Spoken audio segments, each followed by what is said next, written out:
Bonjour chers frères et sœurs, je vous adresse ces quelques mots pour vous préparer à cette journée de prière et de jeûne que nous avons programmée pour ce 1er mai, donc demain. Je vous invite à relire avec moi quelques versets du chapitre 58 d'Ésaïe. Tous les jours ils me cherchent, ils veulent connaître mes voies, comme une nation qui aurait pratiqué la justice et n'aurait pas abandonné la loi de son Dieu. Ils me demandent des arrêts de justice. Il désire l'approche de Dieu. Que nous sert de jeûner si tu ne le vois pas, de mortifier notre âme si tu n'y as point égard? Voici le jour de votre jeûne, vous vous livrez à vos penchants et vous traitez durement tous vos salariés. Voici, vous jeûnez pour disputer et vous quereller, pour frapper méchamment du poing. Vous ne jeûnez pas comme le veut ce jour, pour que votre voix soit entendue en haut. Est-ce là le jeûne auquel je prends plaisir? Un jour où l'homme humilie son âme. Rappelons-nous que le jeûne n'est pas une œuvre méritoire, qui met Dieu dans l'obligation de nous répondre, et surtout de nous répondre de la manière dont nous attendons qu'il réponde. Le jeûne donc n'est pas une œuvre méritoire pour que Dieu nous exauce infailliblement, immanquablement.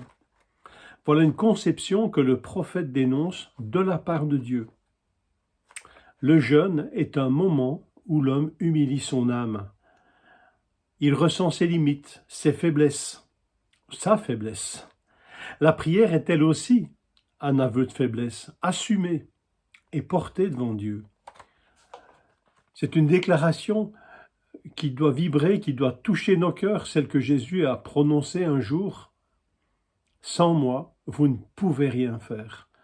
Prier et jeûner, c'est bien se rendre compte de cela. Sans lui, nous ne pouvons rien faire. Prier et jeûner nous conduit dans l'humble dépendance de Dieu. Nous devons être prêts à recevoir de Dieu ses avis, ses directives, ses valeurs, et être prêts à nous ajuster à lui. Et non pas prier dans le but que Dieu s'ajuste à nos propres désirs. Jeûner, c'est humilier son âme et non rechercher plus de puissance. Dans l'évangile de Marc et de Matthieu, le récit du jeune homme épileptique ou démoniaque selon les évangiles nous rappelle que Jésus ne dit rien sur un manque de puissance ou d'autorité des apôtres, mais Jésus dit quelque chose sur leur manque de foi. Relisez cela dans Matthieu 17, verset 20. Jésus leur dit, quand il leur demande explication, pourquoi n'avons-nous pas pu guérir ou délivrer ce jeune homme, Jésus va leur dire, c'est parce que vous manquez de foi. Les apôtres, forts de leur succès, qui est encore tout récent, ont-ils déjà oublié qu'ils doivent tout au Seigneur? Quand Jésus leur a donné puissance et autorité sur les esprits, sur les maladies, est-ce que petit à petit s'est insinué en eux cette idée qu'ils pouvaient le faire tout seuls? Que Jésus leur avait donné ce pouvoir pour toujours et qu'ils n'avaient même plus besoin de le prier, qu'ils n'avaient plus besoin de dépendre de lui pour exercer ce ministère? Peut-être l'avait-il déjà oublié.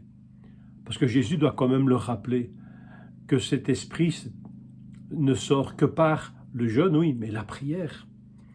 Les apôtres avaient déjà oublié la prière. La foi, c'est l'humble dépendance et surtout l'humble et permanente dépendance de Dieu. La prière et le jeûne sont les moyens adéquats d'exprimer cette foi-là au Seigneur, notre humble et permanente dépendance de Dieu. Alors pour ce jeudi, préparons-nous dans ce sens. Concrètement, le jeûne est une privation de nourriture pour un temps déterminé. Décidez donc devant Dieu si vous voulez participer à ce jeûne. Est-ce que vous voulez jeûner pour la matinée, pour l'après-midi, pour la journée? Vous privez donc d'un, de deux ou de 3 repas. À vous de le décider devant le Seigneur. Soyez attentifs à votre hydratation. Une journée sans s'hydrater, ce n'est pas mortel, hein. Mais soyez particulièrement quand même attentifs à votre santé.